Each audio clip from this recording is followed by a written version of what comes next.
Hello everyone, my name is Abhishek और स्वागत करता हूँ मैं आप सबका फिर से अपने इस छोटे से यूट्यूब चैनल पे जिसका नाम है इनसाइट्स ऑन फिजिक्स।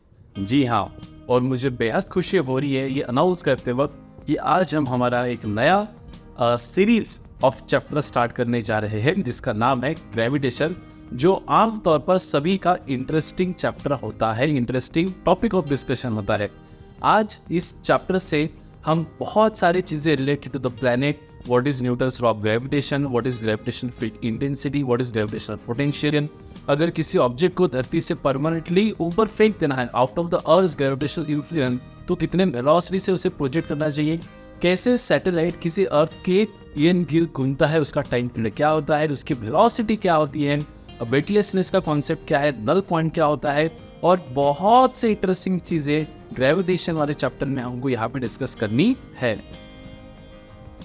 इस चैप्टर को एक इम्पॉर्टेंट वेटेज आमतौर पर एग्जाम्स में मिला है, मतलब जितने भी न्यूमेरिकल्स इस चैप्टर से आमतौर पर आते हैं काफ़ी इंटरेस्टिंग से न्यूमेरिकल्स आते हैं। और एक पॉइंट यहाँ पे मैं आपको बताना चाहूँगा कि जिसका ग्रेविटेशन चैप्टर बहुत अच्छे से हो चुका है या फिर जिसको ग्रेविटेशन चैप्टर बहुत अच्छे से समझ में आ रहा है, उसके लिए 12th का पहला चैप्टर दैट इज इलेक्ट्रोस्टैटिक ये एक नाम मात्र रह जाता है, बस किरदार बदल जाते हैं, बाकी कॉन्सेप्ट्स तो वही रहते हैं। जैसे ग्रेविटेशन में मास होता है तो वहाँ पे चार्ज होता है, यहाँ पे न्यूटन्स लॉ ऑफ ग्रेविटेशन होता है, वहाँ पे Coulomb's law of electrostatic force of attraction या फिर रिपल्शन होता है। तो सिर्फ किरदार बदलते हैं लेकिन कहानियाँ वही रहती हैं। इसलिए ये चैप्टर को आप इसलिए भी अच्छे से पढ़े क्योंकि अगर ये चैप्टर आपका अच्छा हुआ तो ऑटोमेटिकली आपका 12th का पहला चैप्टर इलेक्ट्रोस्टैटिक्स भी अच्छा हो ही रहा है।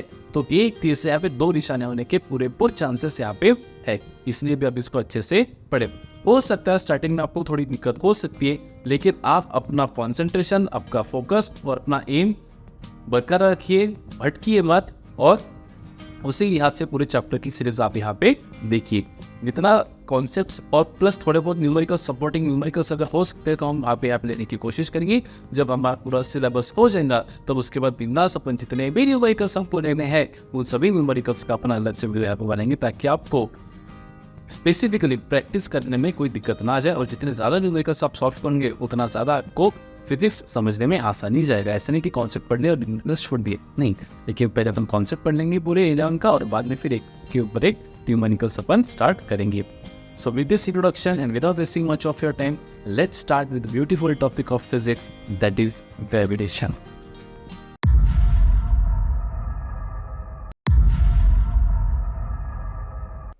तो बढ़िया हेडिंग दे दीजिए, सबसे पहले ग्रेविटेशन। अब ग्रेविटेशन की कहानी शुरुआत होती है, आपने कभी मीम्स में देखा होगा या फिर कहीं स्टोरी में पढ़ा होगा कि भाई साहब न्यूटन जो थे वो बैठे थे पेड़ के नीचे और एप्पल ऊपर से गिर गया, फिर बाकी सब लोगों ने तो उसको खा लिया और उगा, लेकिन न्यूटन ने सोचा कि एप्पल ऊपर से नीचे क्यों गिरा।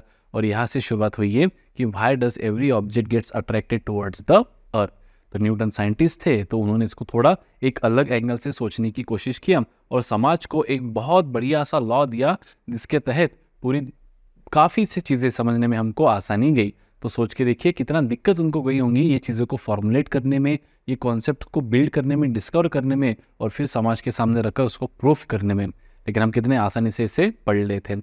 एनीवेज, स्टार्ट करते हैं हमारे न्यूटन्स लॉ ऑफ ग्रेविटेशन से, ग्रेविटेशन चैप्टर की शुरुआत। तो सबसे पहले हम यहाँ पे नाम दे देंगे बेटा न्यूटन्स लॉ ऑफ ग्रेविटेशन।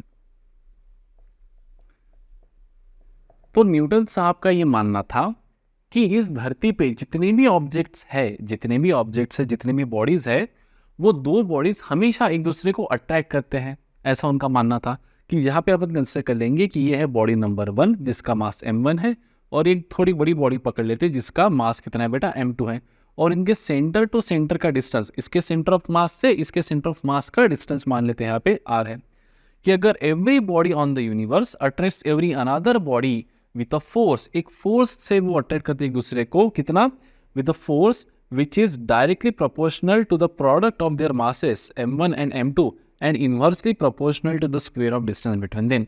तो कोई भी दो बॉडीज के बीच में जो अट्रैक्टिव फोर्स होता है, यहाँ पे अपन लिख देते हैं Newton's law of gravitation states that कि एवरी ऑब्जेक्ट या फिर every body in the universe, आप साथ साथ लिंक लिख सकते हो, every body in the universe attracts every another body with a force, the force with a force which is directly proportional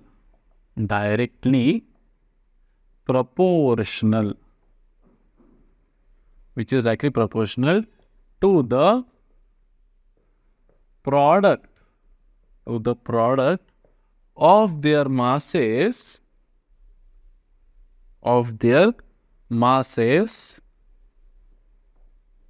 and inversely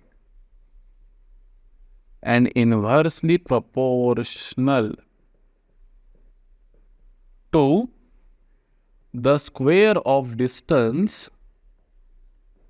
to the square of distance between them.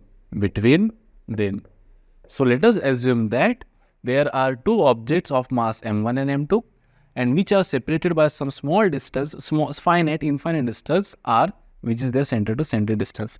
So according to Newton's law of gravitation, the force is directly proportional to the product of their masses and inversely proportional to the square of distance between them. Removing proportionality sign, we need to add certain constant, and that constant here is nothing but universal gravitational constant, G, universal gravitational constant. So the value of G was determined experimentally and it was found to be कितना 6.67 into 10 to the power minus 11 newton metre square पर kg square, newton metre square पर kg square. कैसे निकाला हमने G का value? देखिए G क्या हो जाएगा, G is our universal gravitational constant, universal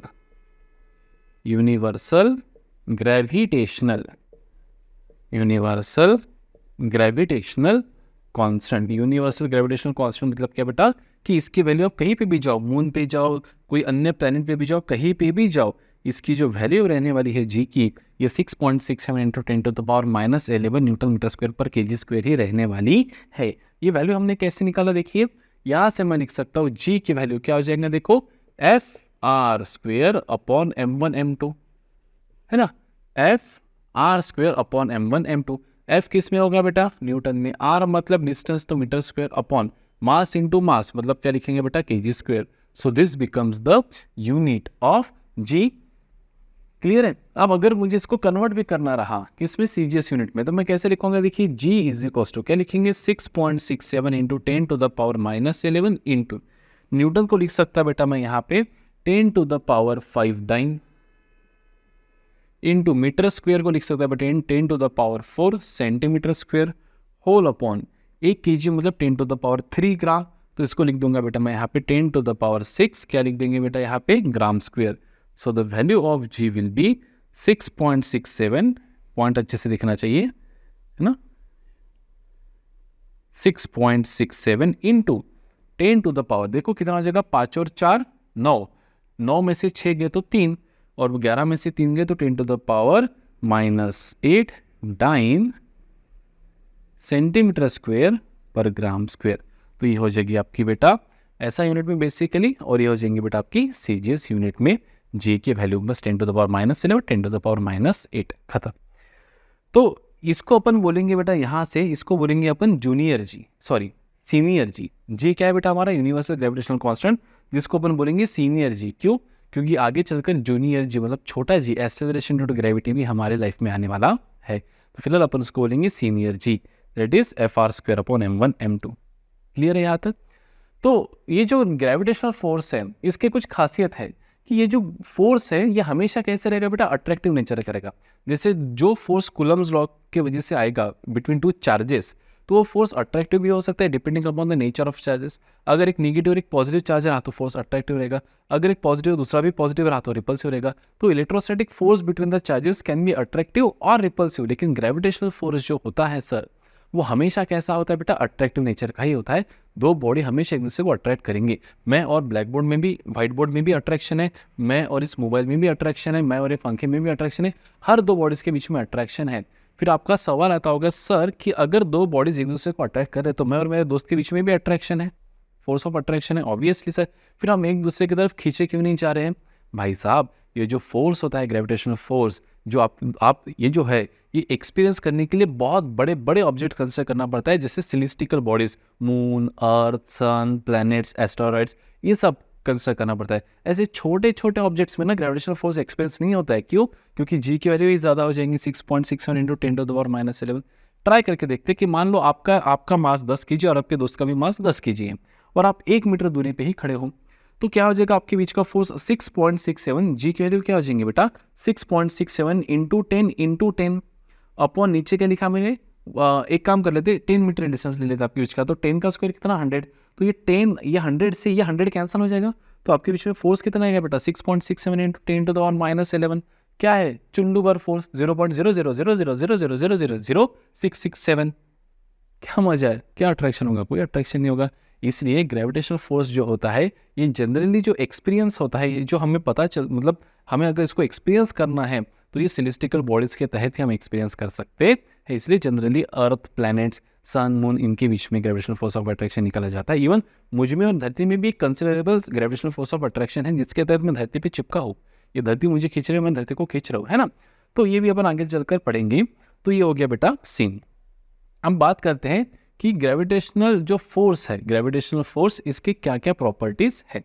तो सबसे पहला काफ़ी ज़्यादा प्रॉपर्टीज है, तो आप एक एक करके बढ़िया से नोट्स में आप इसको लिख सकते हैं। तो पहला इसका नोट लिखेंगे अपन कि it is always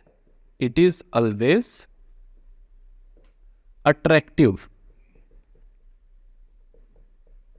it is always, आ रहा है नहीं कि बाहर जा रहा है, नहीं, it is always attractive in nature. Gravitational force हमेशा कैसे रहेगा बेटा? Attractive. It does not depends upon, it does not depends upon the intervening medium. Intervening medium मतलब क्या? दो बॉडीज के बीच में जो भी मीडियम होगा, एयर होगा, वैक्यूम होगा, पानी होगा, शहद होगा, कुछ भी हो सकता है दो बॉडीज के बीच में, तो वो जो मीडियम है उसके वजह से ग्रेविटेशनल फोर्स ऑफ अट्रैक्शन में कोई फर्क नहीं पड़ता है। वो जितना है उतना ही रहेगा, चाहे मीडियम रहे या ना रहे। तीसरा, ये जो फोर्स है बेटा, it is internally develop force. It is internally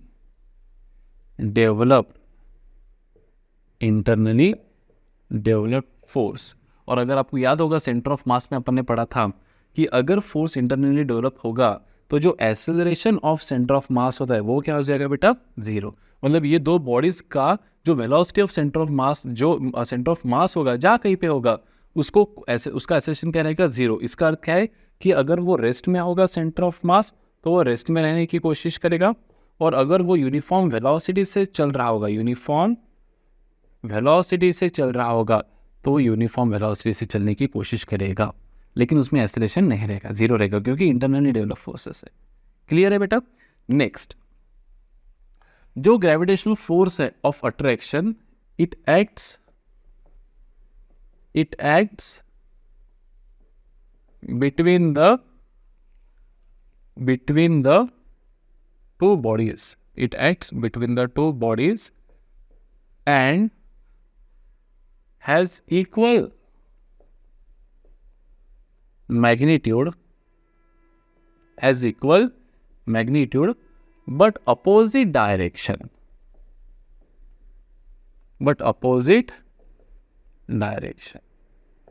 मतलब क्या बेटा कि ये जो दो बॉडीज है ना, इसको मान लेते अपन बॉडी नंबर ए मान लेते और इसको मान लेते बेटा बॉडी नंबर बी।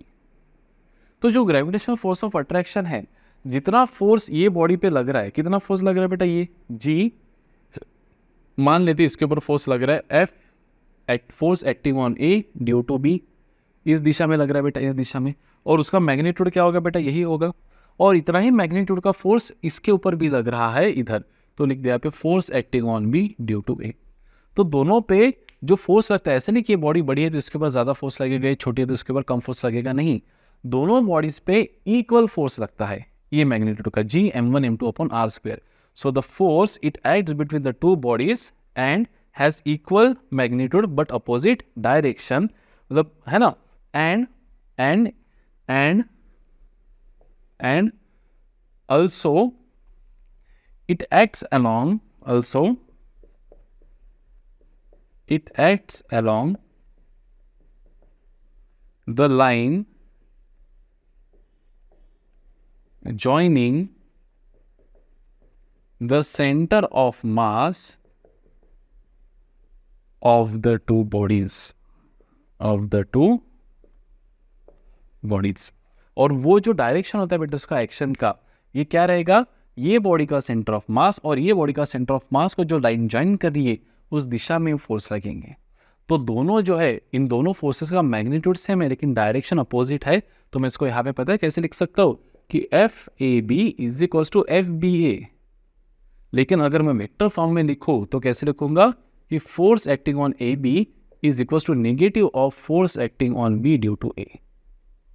तो मैग्नीट्यूड सेम है लेकिन डायरेक्शन कैसे है बेटा इसकी, equal in magnitude opposite in direction, खत्म। इसीलिए ABCDE ये पॉइंट है क्या, कहीं स्पेस देखने तो मुझे नहीं है, स्पेस है ना तो मिटाना ही पड़ेगा। इसीलिए इन्हें कहा जाता है बेटा कि they forms action reaction pair, they forms action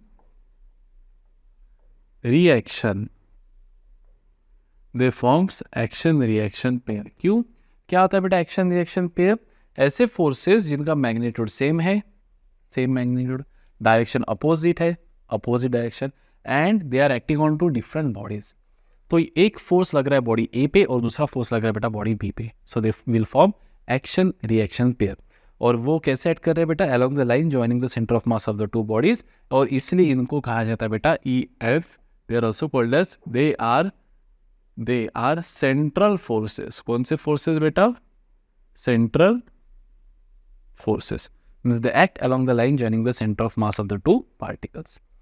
Next है बेटा EFG, they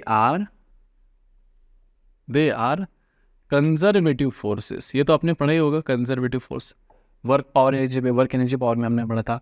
work done by conservative force is stored in the body in the form of potential energy. इसलिए मैं यहाँ पे लिख सकता हूँ बेटा दे आर कंजर्वेटिव फोर्सेस। इसलिए हम लिखेंगे the work done by the gravitational force, the gravitational force is stored in the body, in the form of gravitational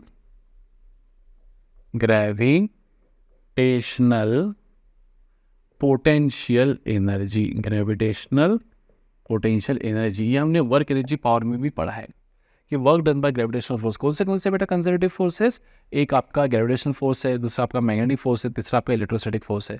सो अगर किसी बॉडी की, अगर किसी फोर्स की वजह से जो वर्क डन हो रहा है और वो वर्क डन उस बॉडी में स्टोर हो रहा है बेटा in the form of potential energy, तो ऐसे फोर्सेस को हम कहते हैं बेटा कंजर्वेटिव फोर्स। अगर आपको याद आ रहा होगा, अगर आपने वर्क पावर एनर्जी का हमारा सीरीज अच्छे से देखा होगा तो उसमें हमने आपको और एक एडिशनल पॉइंट बताया था कि work done by the conservative forces depends upon the displacement, that is the initial point of the body and the final point of the body and not on the distance. Work done by non conservative force is not stored in the body in the form of potential energy and it depends upon the distance. तो ये दो point of differentiation हमने conservative और non conservative forces में यहाँ पे देखे थे।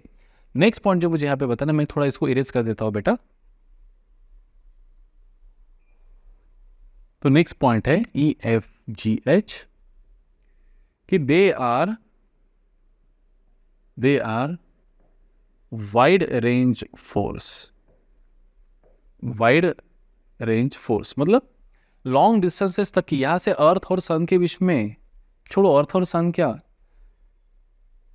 लास्ट वाला जो प्लेनेट होगा, अभी प्लूटो तो नहीं, नेपच्यून वगैरह, वहां तक सन जो है, सन और नेपच्यून के बीच में ग्रेविटेशनल फोर्स ऑफ अट्रैक्शन है। तो कितना दूर है नेपच्यून सन से, तभी भी उनके बीच में ग्रेविटेशनल फोर्स ऑफ अट्रैक्शन है। मतलब ये लॉन्ग रेंज फोर्स है बेटा। न्यूक्लियर फोर्सेस कैसे होते हैं, शॉर्ट रेंज फोर्स होते हैं कि न्यूक्लियस के अंदर ही होते हैं, वो न्यूक्लियस के अंदर उनका रेंज शॉर्ट होता है लेकिन वो स्ट्रांग होते हैं। देखो जितना रेंज छोटा होते जाएगा उतना जो मैग्नीट्यूड है वो कैसे होता जाएगा, स्ट्रॉन्ग फोर्स। तो nuclear force are the small range force लेकिन वो स्ट्रॉन्गेस्ट फोर्स है। लेकिन ग्रेविटेशनल फोर्स कैसे है बेटा, वाइड रेंज फोर्स है, मतलब दूर दूर तक ये अप्लाई हो सकते हैं, लेकिन they are weakest in nature, they are weakest force in nature.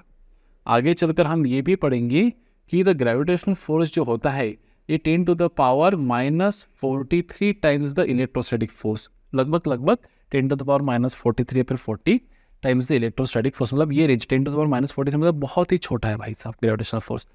Electrostatic force से भी 10 to the power -43 मतलब 0.00043 बार और बाद में 1, 42 बार और बाद में 1, इतना छोटा है। या फिर हम उल्टा ऐसा भी कह सकते हैं कि जो इलेक्ट्रोस्टैटिक फोर्स है आपका Fe वो कितना है बेटा, 10 to the power 43 times stronger than the gravitational force between the two charges. ठीक है, ये बाद में अपन इलेक्ट्रोस्टैटिक जब पढ़ेंगे तब कंपैरिजन कर ही लेंगे, बस ये मैं बता रहा हूँ कि कितना वीक फोर्स है करके। लॉन्ग रेंज है लेकिन कैसा है बेटा, वीक फोर्स है। Next AEFGHI, they follow the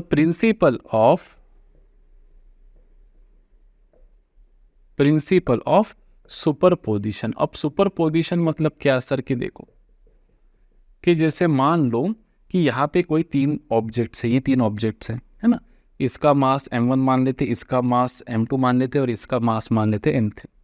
ठीक है, अब m1 पे m2 और m3 अट्रैक्ट करेंगे, m1 को m2 और m3 अट्रैक्ट करेंगे बेटा, मान लो ये इक्विलेटरल ट्रायंगल में है, ऐसा अट्रैक्ट कर रहे हैं, तो जो नेट फोर्स रहेगा बेटा m1 पे वो क्या रहेगा, एक m1 और m2 के बीच का फोर्स जिसको अपन बोल देंगे बेटा यहाँ पे F1, और एक m1 और m3 के बीच में फोर्स, इसको m12 बोल देते और इसको बोल देते बेटा F13।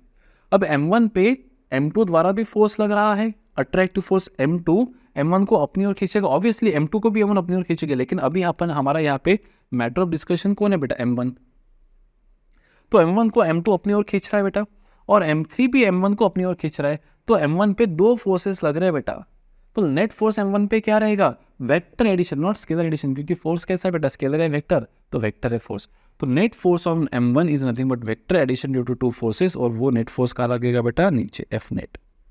तो यहाँ पे मैं लिख रहा हूँ कि they follows the principle of superposition. Principle of superposition मतलब क्या बेटा, कि net force acting on any body is nothing but vector addition of all the forces acting on that body. तो 1 2 3 4 कितने भी फोर्स हो सकते हैं, मान लो सभी फोर्सेस का वेक्टर एडिशन मतलब net force acting on body.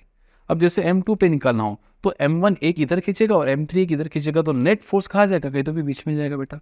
अब मान लो ये अगर सेम मास के होते तो ये और ये फोर्स सेम हो जाता, तो अगर ये 60 डिग्री है बेटा तो यहाँ से नेट फोर्स कहाँ था, 30 और 30 डिग्री पे आता, है ना। तो ये बाद में अपन पढ़े लेंगे, लेकिन मैं बताने की कोशिश ये कर रहा हूँ कि net force acting on any object is nothing but vector addition of all the forces acting on that object. Clear है। IJ नेक्स्ट, द फोर्स, बहुत इंपॉर्टेंट पॉइंट है, अच्छे से समझना इसको। The force between 2 objects does not change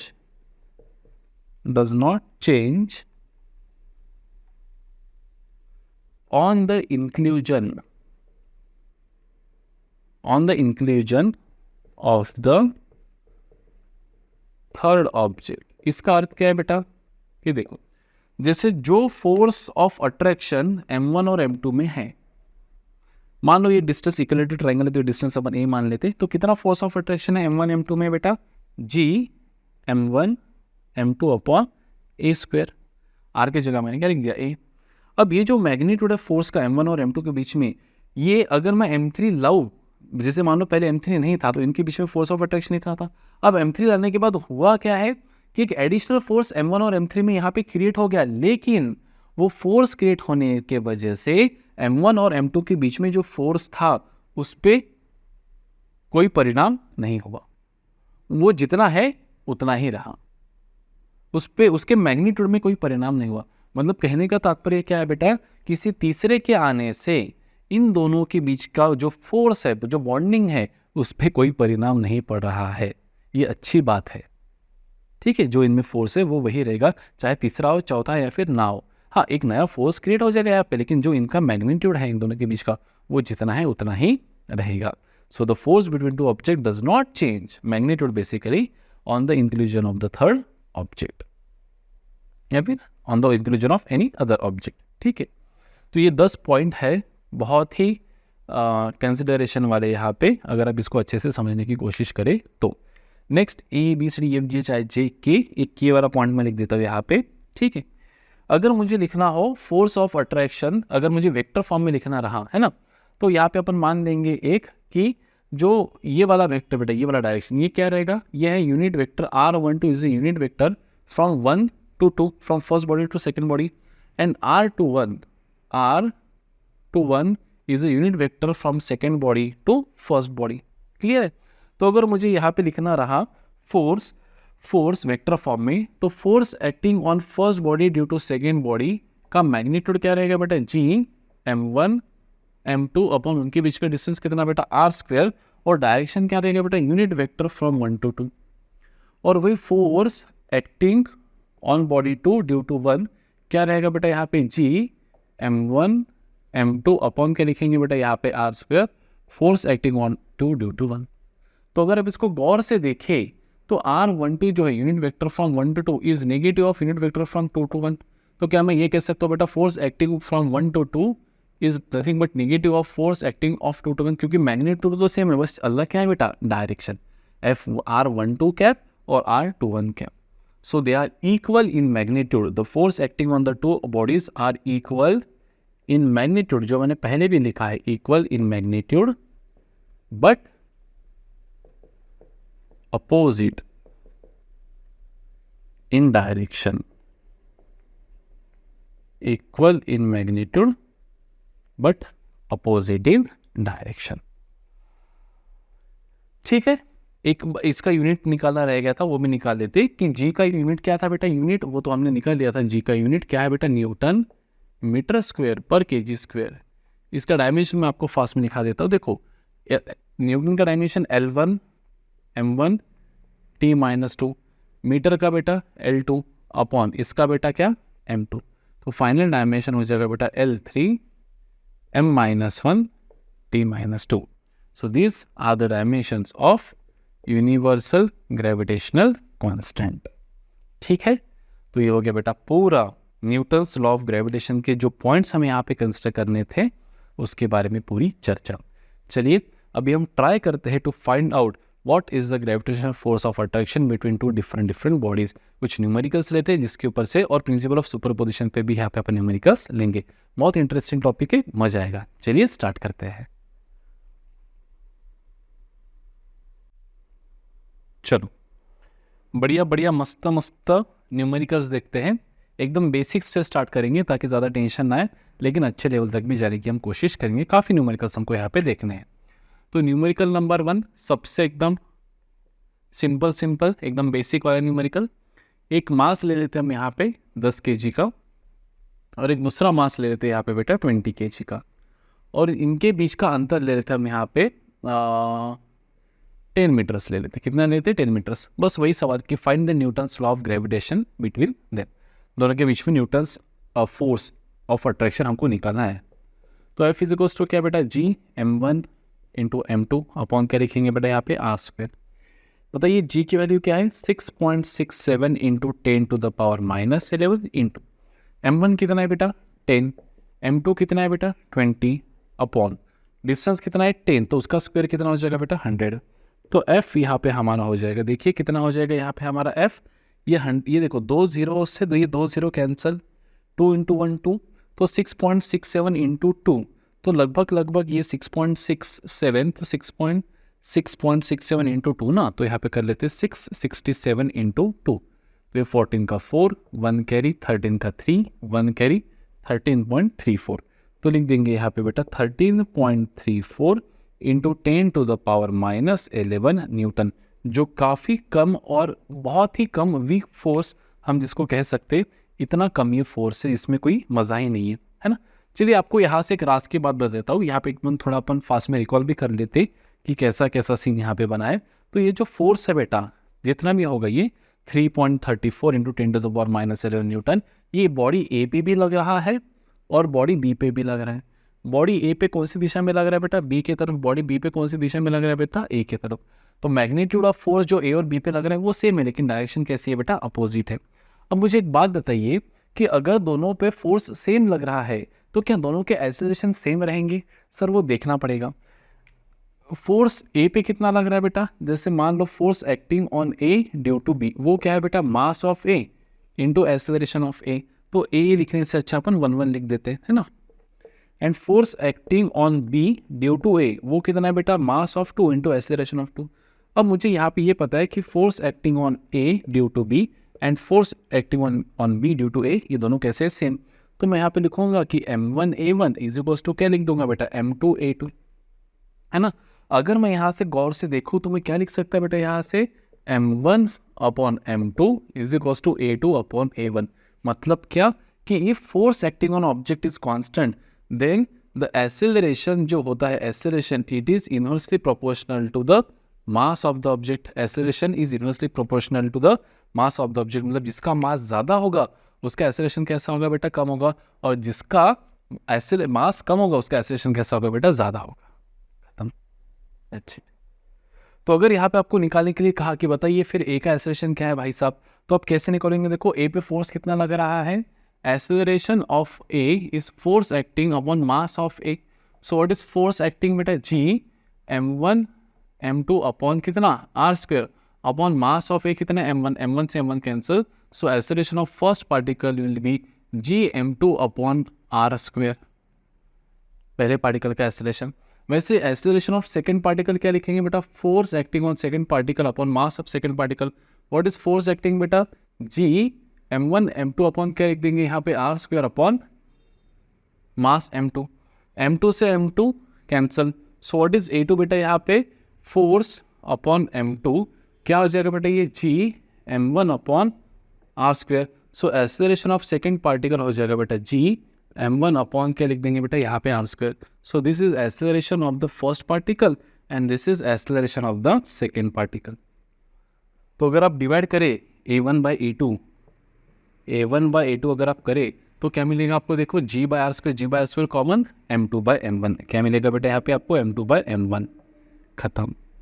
so acceleration is inversely proportional to the mass of the object. देखो ना, m1a1 is equal to m2a2, मतलब magnitude same, direction opposite. Clear है? और acceleration of centre of mass क्या रहेगा बेटा? इन दोनों का जो भी कुछ एक्सेलरेशन रहेगा, सेंटर ऑफ मास का जो भी कुछ एक्सेलरेशन रहेगा वो क्या रहेगा आपका? 0। क्यों? क्योंकि जो ग्रेविटेशनल फोर्स है mg वो कैसा है बेटा? इंटरनली डेवलप फोर्स है। कैसा फोर्स है बेटा? Internally develop force. Internally develop force का मीनिंग क्या होता है बेटा? इंटरनली डेवलप फोर्स का मीनिंग ये होता है कि acceleration of centre of mass क्या रहेगा? 0। मतलब अगर आपका सेंटर ऑफ मास रेस्ट में है तो रेस्ट में रहेगा, अगर आपका सेंटर ऑफ मास कुछ वेलोसिटी से चल रहा है तो वो कुछ वेलोसिटी से यहाँ पे चलेगा। That's it, simple. क्लियर है? तो एक पहला बेसिक न्यूमेरिकल भी हो, लेकिन हमें यहाँ से बहुत कुछ समझने को इसमें से मिला है। चलिए इसी न्यूमेरिकल के साथ कंटिन्यू करते हैं एक दूसरा न्यूमेरिकल, छोटू सा नन्ना सा, ठीक है। इसको पहले मिटा देंगे अपन, ठीक है, एक सेकेंड। देखिए, और एक छोटा सा पिल्लू सा न्यूमेरिकल यहाँ पे अपन ले लेते, इंटरेस्टिंग न्यूमेरिकल है। देखिए, जैसे मान लो आपको यहाँ पे दो ऑब्जेक्ट्स दिए है बेटा, एक दिया है एक m1 दिया है, ठीक है, और एक दिया है बेटा आपको ये मास m2, ठीक है। लेकिन अभी जो है ना आपको यहाँ पे मास नहीं दिया है। इस केस में जैसे मान लो आपको अगर मास दिया होता और इनके बीच का अगर डिस्टेंस दिया होता r, तो आप बोलते हैं सर इनके बीच में जो ग्रेविटेशनल फोर्स ऑफ अट्रैक्शन है वो कितना है? m1 m2 अपॉन, मतलब जी m1 m2 upon R square. लेकिन अभी आपको मास नहीं दिया है, आपको क्या दिया है? इस पहले ऑब्जेक्ट का दिया है बेटा डेंसिटी, जो अपन बोलेंगे ρ1, और दूसरे ऑब्जेक्ट का डेंसिटी जो अपन क्या बोलेंगे बेटा यहाँ पे ρ2। इसका रेडियस ले लेंगे बेटा अपन कितना? r1, और इसका रेडियस ले लेंगे, बड़ा आर ले लेंगे, छोटा ही आर ले लेते। इसका रेडियस r1 ले लेंगे और इसका रेडियस कितना ले लेंगे बेटा? r2। और अभी आपको पूछा है कि बताइए अभी इनके बीच में ग्रेविटेशनल फोर्स ऑफ अट्रैक्शन कितना है। कंसिडर आप ये करें कि ये दोनों क्या है बेटा? सॉलिड स्पीयर है, मतलब पूरे भरी स्पीयर है, भरी सॉलिड, हॉलो नहीं है, सॉलिड स्पीयर है। तो क्या रहेगा बेटा फोर्स ऑफ अट्रैक्शन दोनों के बीच का? It will be G m1 into m2 upon क्या लिख देंगे बेटा यहाँ पे अपन? Are square. अब देखिए मास 1 क्या हो जाएगा? पहला मास कितना हो जाएगा? Mass is density of first object into volume of first object, है ना। अरे डेंसिटी क्या होता है भाई साहब? Mass upon volume. तो मास क्या हो जाएगा, density into volume. So what is mass of first object, देखो हमारा फॉर्मूला तो यही है, वैल्यूज m1 m2 की दी नहीं, लेकिन ऐसा कुछ दिया होगा जिससे आपको m1 m2 मिल जाए, है ना। तो m1 क्या हो जाएगा, mass of first object is density of the first object into volume. तो डेंसिटी तो रहेगा बेटा ρ1 इनटू वॉल्यूम क्या लिखेंगे अपन 4/3 पाई r1 क्यूब। और मास ऑफ सेकेंड ऑब्जेक्ट m2 क्या लिखेंगे अपन बेटा ρ2 इंटू v2 लिखेंगे अपन ρ2 इंटू 4/3 पाई r2 क्यूब, पाई r2 क्यूब। तो ये हो जाएगा बेटा m1 और ये हो जाएगा हमारा m2। So what is force of attraction now, F is equals to क्या लिखेंगे G into what is m1, m1 हो जाएगा बेटा हमारा 4/3 पाई r1 क्यूब इंटू लिखेंगे बेटा 4/3 पाई r2 क्यूब इंटू लिखेंगे बेटा ρ1 इंटू लिखेंगे बेटा ρ2 होल अपॉन लिखेंगे यहाँ पे कितना बेटा r का स्क्वायर। तो क्या हो जाएगा यहाँ पे देखिए फोर्स, फोर्स आपको यहाँ पे हो जाएगा 4/3 मतलब 16/9, 16/9 जी वैसे के वैसा pi square, pi into pi, pi square है ना मजेदार, ρ1 ρ2 खतरनाक बनते जा रहा है ना, r1 cube r2 cube whole upon क्या लिखेंगे बेटा r स्क्वायर, बस that's it. So this is the answer. बस मास से दिया है in the form of density लिखा है, तो कुछ बड़ा रॉकेट साइंस नहीं किया है हमने, जो है वो है, ठीक है। इसी से अलग एक दूसरा क्वेश्चन है, वो भी मेरे दिमाग में आ रहा है, तो वो भी हम यहाँ पे अपन ले लेते, ठीक है। आपको दिया बेटा कि दो स्पीयर्स है, दो क्या है बेटा स्पीयर्स, दोनों का डेंसिटी बेटा रो है, दोनों का डेंसिटी क्या है बेटा रो है, और इसका रेडियस आर है और इसका भी रेडियस कितना है बेटा आर है। और अभी आपको पूछा गया कि what is the gravitational force of attraction between this two spheres, खत्म। तो देखो कैसे निकालेंगे, वापस से वही बात बेटा, F इज इक्वल्स टू क्या हो जाएगा यहाँ पे G m1 into m2 upon क्या लिख देंगे बेटा r स्क्वायर। तो क्या लिखेंगे यहाँ पे G वैसे कि वैसा, what is m1 density of first object into volume of first object, what is m2 density of second object into volume of second object upon क्या लिखेंगे बेटा यहाँ पे r square.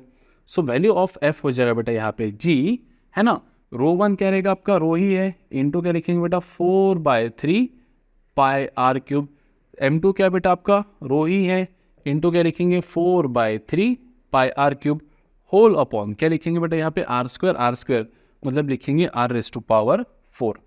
So what is the value of f की value हो जाएंगी 4/3 मतलब वापस लिखेंगे इस भाई साहब 16/9 जो हो गया उसको इसलिए मिटा देता हूँ कि फिर कन्फ्यूजन ना रहे, नहीं तो वापस वही ले लेंगे। रो इंटू रो क्या लिख देंगे बेटा यहाँ पे रो स्क्वायर, जी वैसे के वैसा, है ना, और क्या बचा ये पाई स्क्वायर वैसे के वैसा, आर रेज़ टू पावर क्या हो जाएगा बेटा यहाँ पे 6, और ये आर रेज़ टू पावर 4 कैसे हो गया, आर स्क्वायर ही तो रहेगा सिर्फ, अपॉन क्या लिख देंगे बेटा यहाँ पे आर स्क्वायर। तो अगर अब इसको गौर से देखें तो ये जो पूरे फैक्टर है ना बेटा 16/9 रो जी पाई स्क्वायर, है ना, ये सब क्या है बेटा कांस्टेंट है, 16/9 रो स्क्वायर जी पाई स्क्वायर ये सब कांस्टेंट है, और ये बच जाएगा बेटा आपका आर रेज़ टू पावर 4। तो क्या मैं फोर्स लिख सकता हूँ, force is nothing but K R raise to power 4, where K क्या है बेटा मेरा ये कांस्टेंट है ना, ये सभी कांस्टेंट है जिनको मैंने एक बड़ा कांस्टेंट बोल दिया के, क्यों इतना बड़ा लिखना। तो यहाँ पे force is directly proportional to distance between, अब आपने बोला, आपने देखो यहाँ पे गलत हुआ है मेरा, सोचो क्या गलत हुआ होगा, जो डिस्टेंस बिटवीन टू ऑब्जेक्ट्स है बेटा वो आर नहीं है, वो कितना है आर प्लस आर 2r, तो 2r स्क्वायर यहाँ पे लिखना पड़ेगा, 2r स्क्वायर मतलब हो जाएगा बेटा 4r स्क्वायर, यहाँ पे आ जाएगा नीचे 4r स्क्वायर, यहाँ पे नीचे क्या आ जाएगा बेटा 4r स्क्वायर। तो यहाँ पे ये 4 1 जार 4 3 जार है ना, 4r स्क्वायर, तो 4 1 जार 4 कितने जार बेटा 4 जार, तो यहाँ पे मैं लिखूंगा बेसिकली 4/9 ये रो स्क्वायर ये, है ना, तो कोई दिक्कत नहीं, ये भी के की वैल्यू रहेंगी। तो वैसे तो force is inversely proportional to R square, लेकिन इस केस में अगर आप देखें तो force is directly proportional to R raise to power 4, क्यों, क्योंकि रेडियस भी आर है और उनके बीच का जो डिस्टेंस है बेटा वो भी कितना है बेटा आर और आर 2r है, इस तरह से। तो यहाँ पे ऐसा हो गया, क्लियर है। चलिए और एक बढ़िया सा क्वेश्चन करते हैं, है ना, जिसमें आपको और मजा आए, एक वेरिएबल ग्रेविटेशनल फील्ड वाला क्वेश्चन करते हैं, रॉड वाला, ठीक है, आपको मजा आएगा, देखो ध्यान दो। चलो मेरे शैतानी दिमाग में एक बहुत बढ़िया सवाल है, उससे पहले भी देखो उसको ट्राई करते हैं अपन। जैसे मान लो कि दो ऑब्जेक्ट्स आपको दिए हैं, यहाँ पे क्वेश्चन नंबर 4 लिख लेते हैं यहाँ पे, ठीक है, क्वेश्चन नंबर 4, दो ऑब्जेक्ट्स आपको यहाँ पे दिए हैं, इसका भी मास m है, इसका भी मास m है, और मान लेते हैं इनके सेंटर टू सेंटर डिस्टेंस कितना है बेटा r स्क्वायर। तो what is force between them, force between them will be g m1 into m2 मतलब जी m स्क्वायर अपॉन क्या लिखेंगे बेटा r स्क्वायर, ये हो जाएगा बेटा मेरा इक्वेशन नंबर 1। अभी हुआ क्या कि 25% of mass from sphere A, ये स्पीयर ए और ये sphere B, 25% of mass from sphere A is transferred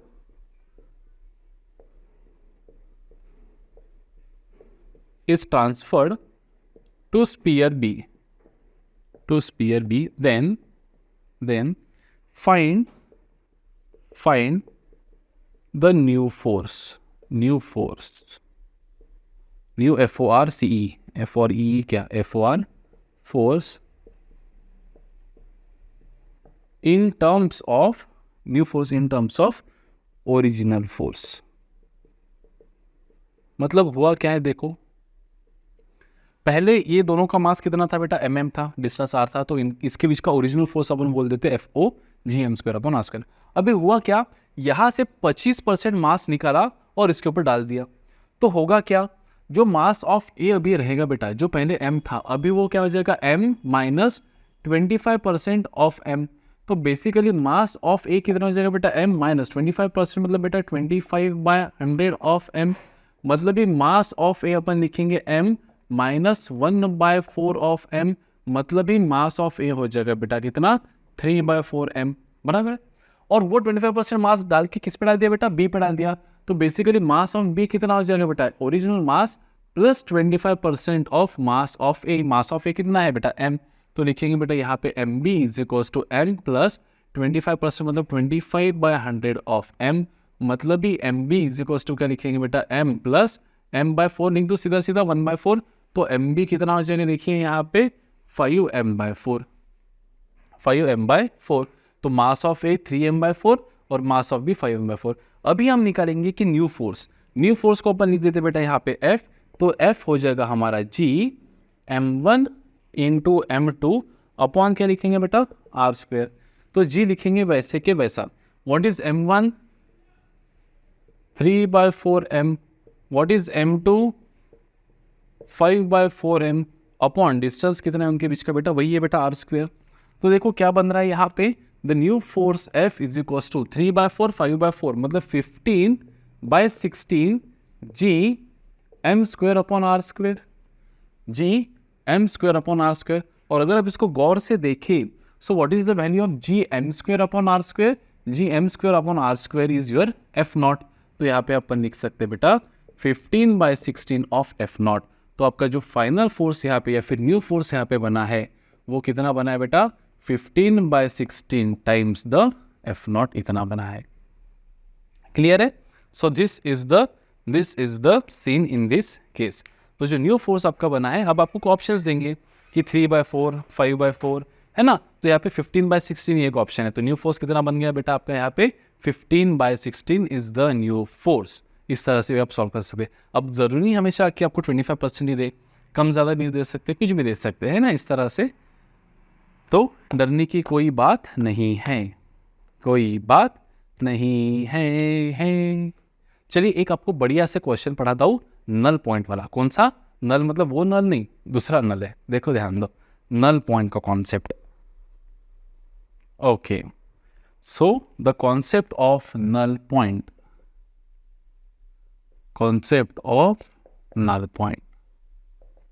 null point यानी क्या, देखो ध्यान दो। जैसे मान लो ये कोई एक ऑब्जेक्ट है ना, सेलेस्टिकल बॉडी, और ये कोई दूसरा प्लेनेट है, सेलेस्टिकल बॉडी। इनके बीच का डिस्टेंस अपन कुछ भी मान लेते हैं बेटा, यहाँ पे मतलब वेरिएबल फॉर्म में सॉल्व करेंगे तो इनके बीच का डिस्टेंस मान लेते हैं, इसका मास m1, इसका मास m2, और इनके बीच का डिस्टेंस अपन मान लेते हैं सेंटर टू सेंटर डिस्टेंस मान लेते बेटा r। क्लियर है?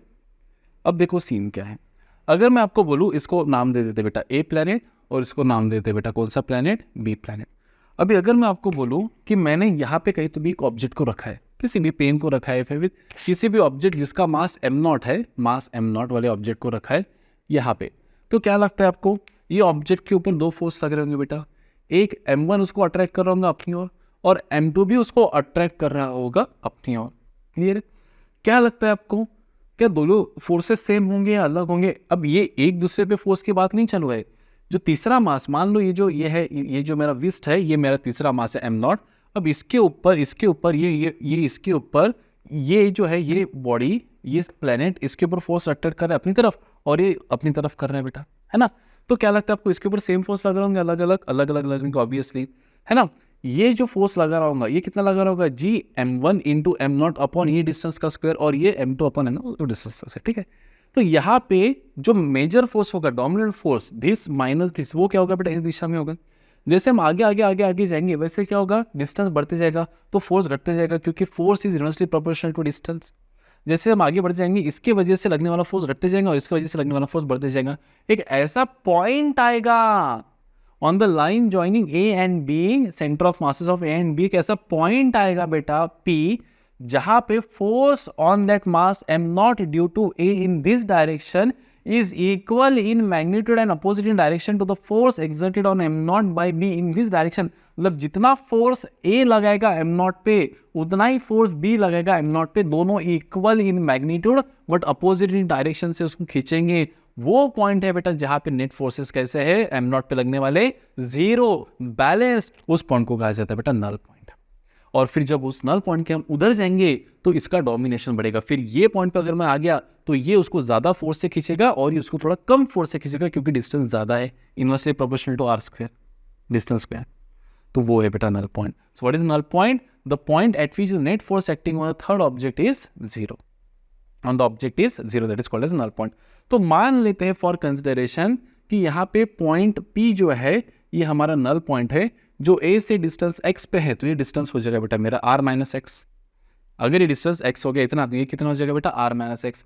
अब देखो पॉइंट P पे हमने रख दिया मास m नॉट को, तो m नॉट पे A मतलब मास m1, फोर्स कहाँ लग रहा है बेटा, इस दिशा में। कितना फोर्स लग रहा है देखो, g m1 into M not upon क्या लिख देंगे बेटा यहाँ पे X square is equals to m2 कितना फोर्स लग रहा है बेटा m नॉट पे, इस डायरेक्शन में फोर्स लग रहा है बेटा g m2 into M not upon r minus X का होल स्क्वायर, खत्म। And this two forces are equal in magnitude, opposite in direction. तो क्या हो जाएगा बेटा यहाँ पे देखो, m नॉट से m नॉट कैंसिल, तो ये कैंसिल करते एक इंपॉर्टेंट मैसेज मिलता है, पता है क्या, ये आप कितना मास रख रहे हो यहाँ पे m नॉट उसके ऊपर डिपेंड नहीं करता। हाँ m1 m2 पे डिपेंड कर रहा है, लेकिन जो आपने टेस्ट मास यहाँ पे रखा है इसको कहा जाता है बेटा टेस्ट मास। जो टेस्ट मास आपने यहाँ पे रखा है उसके ऊपर डिपेंड नहीं करता कि नल पॉइंट कहाँ आएगा। चलो सॉल्व कर लेते इसको, तो ये मिलेगा हमको g m1 upon X is equal to लिखेंगे g m2 upon r minus X का स्क्वायर। क्लियर है। अगर मैं टेकिंग स्क्वायर रूट ऑन, देखो g से g भी कैंसिल हो जाएगा, है ना। तो क्या लिखेंगे यहाँ पे देखो, m1 by m2 is equals to X square चाहिए था ना यहाँ पे, is equals to X square upon क्या लिखेंगे बेटा r माइनस एक्स का होल स्क्वायर। यहाँ पे लिख देते हैं बेटा taking square root, taking square root on both sides, taking square root on both sides क्या मिलेगा हमको देखो, under root of m1 upon under root of m2 is equals to ये रहेगा बेटा x upon r minus X. चलो हमको किसके लिए सॉल्व करना है, for the value of x। क्या लिखेंगे यहाँ पे देखो, root m1 into r minus X is equals to root m2 into X. तो क्या रहेगा बेटा, root m1 r minus root m1 x is equals to root m2 x, बराबर है। यहाँ पे लिखेंगे बेटा under root of m1 into R is equals to, अगर मैं इसको उधर भेज दूँ तो ये हो जाएगा बेटा root m1 plus root m2 of x। So what is the value of x, x की वैल्यू हो जाएगी बेटा under root of m1 upon under root of m1 plus under root of m2 of क्या लिख देंगे बेटा यहाँ पे r, ये हो जाएंगे हमारा x की वैल्यू। वैसे what will be the value of r minus X, then r minus X की वैल्यू क्या हो जाएंगे देखो, r माइनस एक्स क्या है, under root of m1 upon under root of m1 plus under root of m2 of r। तो क्या लिखेंगे बेटे यहाँ पे r माइनस एक्स, इसको मल्टीप्लाई कर दो तो under root of m1 r plus under root of m2 r minus under root of m1 r whole upon क्या लिखेंगे, under root of m1 plus under root of m2। तो इससे क्या हो जाएगा बेटा cancel. So what will be the value of r minus X, तो r minus X की वैल्यू हो जाएंगे बेटा under root of m2 upon under root of m1 plus under root of m2 of r। तो आप इसको basically r1 r2 भी लिख सकते हो, है ना। मतलब यहाँ से जो नल पॉइंट का डिस्टेंस है उसको बोलेंगे r1, यहाँ से जो डिस्टेंस है नल पॉइंट का उसको बोलेंगे r2। तो ये जगह आपका r1, ये जगह बेटा आपका r2। So what is your r1 distance from the first point? It is under root of mass of second upon under root of m1 plus under root of m2 of क्या लिखेंगे r। And what is the distance from r2? It is under root of m2 upon under root of m1 plus under root of m2 of क्या लिख देंगे बेटा यहाँ पे, that's it, खत्म, that's it. Clear है बेटा? अब ये तो वेरिएबल्स के फॉर्म में हो गया, आप न्यूमेरिकल्स के फॉर्म में भी इसको कर सकते हो, ठीक है। मैं देता हूँ आपको न्यूमेरिकल के फॉर्म में भी करने को। तो आप ये डायरेक्ट फॉर्मूला भी ध्यान में रख सकते हो, लेकिन मेरा सजेशन है तो आपको यही रहेगा कि प्लीज़ मत रखो फॉर्मूला ध्यान में। हाँ, अगर आपको वेरिएबल फॉर्म में पूछ लिया कभी तो आप ये निकाल सकते हो ना। रट्टा क्यों मारना? जब अपने को दिमाग है, लॉजिक है, हाथ है, पेन है, बुक है, टाइम है, फिर रट्टा क्यों मारना? अगर आपको वेरिएबल फॉर्म में भी दे दिया m1 m2 तो आप निकाल सकते हैं इसको। फॉर्मूला रट्टा मारने की जरूरत नहीं है। तो इसको आप हमेशा रट्टा, ये r1 r2 के फॉर्मूले आप रट्टा ना मारे, बाय डिफॉल्ट सॉल्व ही कर ले इसको। रट्टा मारने से अच्छा सॉल्व करना कभी भी किफ़ायती है, ठीक है। ट्राई करो। एक मैं आपको न्यूमेरिकल देता हूँ। जैसे मान लो ये 4m मास है और ये मास मान लो आप 9m है, और ये डिस्टेंस ले लो आप 5 यूनिट्स, 5 लाइट ईयर्स, कुछ भी जो कुछ होगा 5 यूनिट्स।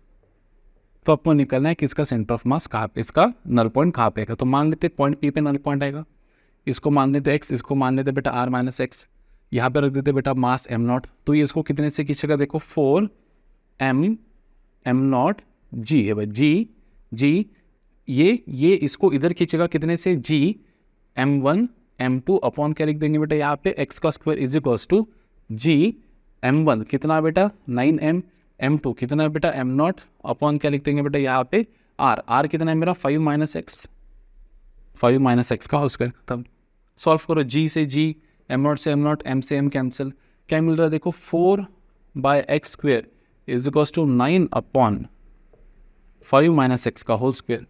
तो इसको लिखेंगे अपन 2/3, है ना। 4/9 मतलब 2/3 स्क्वायर रूट करके, तो इधर भी स्क्वायर रूट करेंगे तो लिखेंगे x अपॉन 5 माइनस एक्स। एक स्टेप मैंने मिस कर दिया यहाँ पे, है ना, डायरेक्ट लिख दिया। तो ये जगह 4/9 is X square by 5 minus X का स्क्वायर, और taking square root on both sides भी कर दिया तो 2/3 इज एक्स अपॉन ये। तो ये कितना हो जाएगा देखो 2 into 5 minus X is equals to कितना बेटा 3x। तो 10 minus 2x is equals to कितना बेटा 3x। तो 10 इज इक्वल्स टू कितना बेटा 5x। तो x के वैल्यू कितने रचेंगे बेटा 2 यूनिट्स, x के वैल्यू 2 यूनिट्स। अगर x 2 यूनिट है तो ये कितना आ जाएगा बेटा, ये हो जाएगा 3 यूनिट्स, खत्म। अब देखो पुट करते, a से अगर आपको निकालना है, a से डिस्टेंस निकालना है ना, तो r1, तो r1 की वैल्यू क्या है अंडर रूट ऑफ m1, मतलब अंडर रूट ऑफ ये m को तो कॉमन निकाल कर कैंसिल हो जाएगा, तो अंडर रूट ऑफ 4 मतलब क्या 2 upon under root of m1 मतलब 2 प्लस अंडर रूट ऑफ 3 मतलब 9, तो 2 अपॉन 2 प्लस 3 मतलब 2/5, 2/5 ऑफ r कितना है 5, तो 5 से 5 कैंसिल 2, आंसर आ गया 2 x का।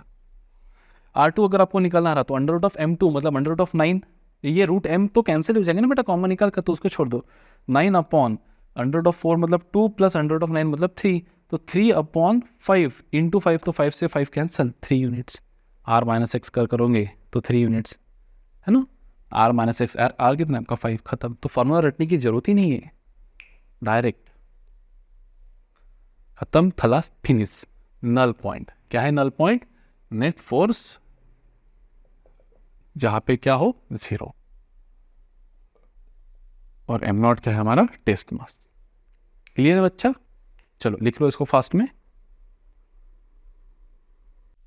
चलिए अब देखिए बढ़िया, एक और डेरिवेशन कर लेते हैं यहाँ पे, कि जैसे मान लो आपको कोई एक ऐसा हॉरिजेंटल यूनिफॉर्म रॉड दिया है, ऐसा कोई एक रॉड है, ठीक है, जिसका मास आपको दिया है बेटा m, मतलब ये यूनिफॉर्म रॉड है, यूनिफॉर्म रॉड।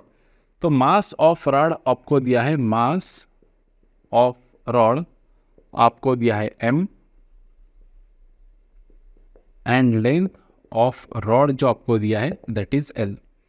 तो व्हाट इज लीनियर डेंसिटी बेटा? लीनियर डेंसिटी, आई होप आप सबको लीनियर डेंसिटी पता है, मास पर यूनिट लेंथ।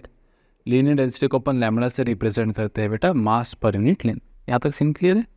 नेक्स्ट, अब यहाँ से ये इसका लेंथ जो है वो कितना लेंथ है बेटा? यहाँ से इसका लेंथ L है ना, और यहाँ से किसी डिस्टेंस A पे मैं एक मास रख देता हूँ m0। इसका मास m है, इसका मास कितना है? m0। तो आपको पूछा गया है कि what is the gravitational force of attraction between this horizontal uniform mass density, uniform linear mass density rod and the test mass m0, इनके बीच में ग्रेविटेशनल फोर्स ऑफ अट्रैक्शन क्या है? तो देखो कुछ लोगों के दिमाग में सवाल आया होगा, सर फॉर्मूला तो है हमारा F इज इक्वल्स टू कितना? G m1 m2 अपॉन क्या? R square. और आपने कहा था सर कि R तो distance of centre of mass to centre of mass का ये रहेगा, तो इसका सेंटर ऑफ मास सर यहाँ पे है, मतलब यहाँ से L/2 पे, ये पूरा अगर L होगा तो यहाँ से L/2 पे है सर, और ये कितना है सर? A। तो यहाँ से फोर्स हो जाएगा सर हमारा G, इसका मास M, उसका मास m0 अपॉन ये हो जाएगा बेटा सर L/2 प्लस A का होल स्क्वायर। लेकिन ये गलत है। कैसा? ये गलत है, ये सही नहीं है। अब ऐसे केस में जब यूनिफॉर्म मास डिस्ट्रीब्यूशन होता है ना, जब यूनिफॉर्म मास डिस्ट्रीब्यूशन होता है तब ऐसा फोर्स ऑफ अट्रैक्शन नहीं करा जाता है बेटा। इवन दो देखो हम कितने मतलब सिंपल में ले लेते कि भाई साहब अगर दो ऑब्जेक्ट्स यहाँ पे रहे और इनके बीच का डिस्टेंस अगर R होगा तो ग्रेविटेशनल फोर्स ऑफ अट्रैक्शन हो जाएगा हमारा G m1 m2 अपॉन क्या लिख देंगे यहाँ पे? R square. हाँ, तो ये कब अप्लीकेबल है बेटा? जब आपका जो ऑब्जेक्ट्स है, ये दो ऑब्जेक्ट्स है, इनके रेडियस से जो डिस्टेंस है वो काफ़ी अगर बड़ा रहा तो ये फॉर्मूला अप्लीकेबल रहेगा। अगर आप बड़ा ऑब्जेक्ट ले ले थोड़ा ऐसा, तो आप इसको as a point object treat नहीं कर सकते। You can not treat this किसका सेंटर ऑफ मास कहाँ लोकेटेड है बेटा? सेंटर पे। आप कब इसको ट्रीट कर सकते हैं किसका सेंटर ऑफ मास सेंटर पे लोकेटेड है? जब आपको दूसरा ऑब्जेक्ट और इसके बीच में फोर्स निकालना हो जो इसके कहा हो बेटा? ये एरिया के बाहर हो। जैसे आपको m0 और इसके बीच में अगर फोर्स निकालना रहा, इसका मास m और ये m0, ये दो ऑब्जेक्ट के बीच में फोर्स निकालना रहा, तो फिर आप पकड़ सकते हैं इसको एज अ पॉइंट मास। किसको? ये पूरे ऑब्जेक्ट को। लेकिन आपने अगर m0 रख दिया बेटा यहाँ पे, तो फिर आप इसको सेंटर ऑफ मास, तब आप इसको पॉइंट मास कंसिडर नहीं कर सकते। ये आपको बाद में जब अपन इंटेंसिटी पढ़ेंगे तब पता चलेगा, लेकिन बस मैंने आपको एक पता नहीं कि ऐसा सीन होता है करके। अब ऐसे ऑब्जेक्ट का सेंटर ऑफ मास हम कैसे निकालेंगे? ऐसे ऑब्जेक्ट्स के बीच में ग्रेविटेशनल फोर्स ऑफ अट्रैक्शन हम कैसे निकालेंगे? देखिए, इसको एक बार इरेज कर देते हैं फास्ट में। वही हमारा बेसिक निजी method, easy method, simple method, चांद का टुकड़ा वाला मेथड है ना। क्या करो, एक छोटा सा नन्ना सा मुन्ना सा टिल्लू सा एक यहाँ पे लेंथ पकड़ लो, है ना। इसका लेंथ है बेटा dx। कितना लेंथ है? dx। जो यहाँ से डिस्टेंस कहाँ पे बेटा? x पे है। m0 से डिस्टेंस x पे जाके मैंने एक छोटा सा लेंथ का एक टुकड़ा पकड़ लिया जिसका लेंथ कितना है बेटा? dx। तो उसका मास कितना होगा बताओ? dm। मास कितना होगा इसका? लेंथ अगर dx है तो उसका मास कितना होगा बेटा? dm, है ना। तो dm क्या हो जाएगा हमारा? Lambda dx। dm क्या हो जाएगा बेटा? हमारा लैम्बडा dx। खत्म। ये आपने लीनियर डेंसिटी में पढ़ाई। Small mass is lambda times the small length, है ना। m इज लैम्बडा x, तो dm इज लैम्बडा dx। खत्म। अब हम क्या करेंगे, ये dm, ये जो है हमारा ये इतना पार्ट जिसको अपन ने क्या कहा बेटा? ये dm और m0 के बीच का फोर्स ऑफ अट्रैक्शन निकालेंगे जो रहेगा हमारा छोटा सा f df। तो it will B g, m1 बोलेंगे अपन इसको m0 को, और m2 बोल देंगे अपन इसको dm को। अब हम क्या लिख देंगे बेटा? डिस्टेंस ऑफ m0 और dm। क्या है डिस्टेंस ऑफ m0 और dm? ये है बेटा हमारा x का square. So this is the small force of attraction between the considered mass dm and the mass m0। अब हमें नेट फोर्स निकालना है, टोटल फोर्स। तो नेट फोर्स कैसे मिलेगा हमको? सभी dm, ऐसे अन्य dm है यहाँ पे, बहुत dm है, ऐसे सभी dm और m0 के बीच में फोर्सेस का एडिशन, मतलब क्या रहेगा बेटा? हमारा नेट फोर्स। तो मैं यहाँ पे लिखूंगा कि net force is nothing but integration of all the df's। So all the df's मतलब क्या बेटा? g m0 dm अपॉन क्या लिख देंगे? x square. फ्रॉम कहाँ से? x की लिमिट कहाँ से बेटा? x की लिमिट a से। देखो अगर आप यहाँ से गिन रहे हो तो x की वैल्यू क्या है बेटा? पहला dm कहाँ पे आपका? देखो ये पहला dm आपका यहाँ से x इज इक्वल्स टू कहाँ पे है बेटा? a पे। और आखिरी dm आपका यहाँ पे कहाँ पे बेटा? x is equals to A plus L पे है। तो लिमिट्स क्या अरेंज करेंगे बेटा यहाँ से, फ्रॉम ए से ए प्लस एल, खत्म। चलो इसको सॉल्व करते हैं। इंटीग्रेशन तो आप सबको आता है, जो कॉमन है उसको बाहर निकाल लो, तो नेट फोर्स हो जाएगा हमारा जी एम नॉट, बाहर कांस्टेंट को बाहर, है ना। डीएम को हम क्या लिख सकते हैं, देखो लैम्बडा डी एक्स, तो अंदर लिख देंगे बेटा lambda D X upon X square from A से लेकर ए प्लस एल।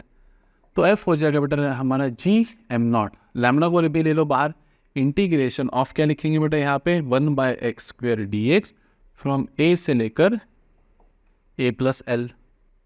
तो एफ इज इक्वल्स टू लिखेंगे जी एम नॉट, लैम्बडा क्या है आपका m/l। What is integration of 1/x with integration of 1/x square dx, मतलब ये integration of x raise to power -2 dx। अब ये तो आपको डायरेक्ट रिजल्ट पता होना ही चाहिए, है ना। तो ये जगह x raise to power -1 upon -1, तो -1/x स्क्वायर लिख सकते हैं अपन इसको, है ना। -1 इंटू 1/x, मतलब ही -1/x स्क्वायर, कहाँ से -1/x लिख सकते हैं अपन इसको, बराबर। तो लिख देंगे यहाँ पे इसका इंटीग्रेशन हो जाएगा -1/x फ्रॉम ए से लेकर ए प्लस एल। तो क्या फोर्स हो जाएगा, देखो माइनस को ले लो बाहर, तो -gm into M not upon L, वैसे के वैसा। अपर वैल्यू पुट करो तो क्या लिखेंगे अपन यहाँ पे 1 upon A plus L, minus lower value put करो 1 upon A. What is force, -gm M nought by L into क्या लिख देंगे बेटा यहाँ पे, क्या लिख देंगे यहाँ पे a minus A plus L whole upon a into A plus L. तो यहाँ पे फोर्स क्या हो जाएगा, F is equals to a minus A cancel, तो माइनस एल और ये माइनस माइनस हो जाएगा प्लस, जो एल के साथ कैंसिल हो जाएगा। देखो माइनस एल ना, तो माइनस माइनस प्लस, और ये एल से एल क्या हो जाएगा बेटा कैंसिल। तो बचेगा क्या, G M M not upon A in bracket a plus L. So this is nothing but the force of attraction between the uniform linear density rod of mass m and the test mass m naught. अब इसको भी रट्टा नहीं मारना है। Basically आपका force का formula क्या है, F is equals to G m1 into m2 upon क्या लिखते हैं अपन r स्क्वायर। तो यहाँ पे g वैसे के वैसा, m1 क्या है बेटा आपका m2 क्या है बेटा आपका m naught upon R square है ना, मतलब दो डिस्टेंस, एक आर इंटू आर, मतलब आर एक डिस्टेंस है और आर ये भी वही डिस्टेंस है, तो वो एक आर इंटू दूसरा आर इंटू आर स्क्वायर है, मतलब बेसिकली दो डिस्टेंसेस का मल्टीप्लीकेशन है। तो यहाँ पे कौन से दो डिस्टेंस हमको कंसिडर करना है, एक डिस्टेंस जो पहले एंड का है उस मास से, जो इस केस में ए है, और दूसरा डिस्टेंस जो दूसरे एंड का है उस मास से, जो इस केस में ए प्लस एल है। तो यहाँ पे लिखेंगे अपन A in bracket A plus L. अब कभी कभी आपको क्या हो सकता है कि फिगर देते वक्त है ना, ऐसी फिगर दे सकते भाई साहब कि यहाँ से इस एंड से जो ऑब्जेक्ट रखा है वो लेंथ ए पे है, वो लेंथ एल पे है, और ये डिस्टेंस कितना है आपका ए है। तो ऐसे केस में आपका जो फोर्स का फॉर्मूला हो जाएगा ऐसे केस में, वो हो जाएगा आपका G M into M not upon पहला लेंथ कितना है बेटा आपका ए, और दूसरा लेंथ कितना है बेटा आपका एल, तो ए एल। फिर आप बोलोगे सर हमारे बुक में तो ऐसा लिखा था। अरे भाई साहब, तो यहाँ पे लेंथ ये एल पूरा थोड़ी दिया है, लेंथ तो ये इतना दिया है ना। तो दिया क्या है उसके हिसाब से चीज़ें डिपेंड करती है कि आपको लेना, मतलब क्या कैसा लेना है, क्या लेना है। तो बेसिकली जनरली ऐसा ही दिया होता है, ये तो बस मैं बता रहा हूँ कि ऐसा सीन हो सकता है। तो इस तरह से निकाला जाएगा। मज़ा आता है, बहुत मज़ा आता है, बहुत ही ज़्यादा मज़ा आता है।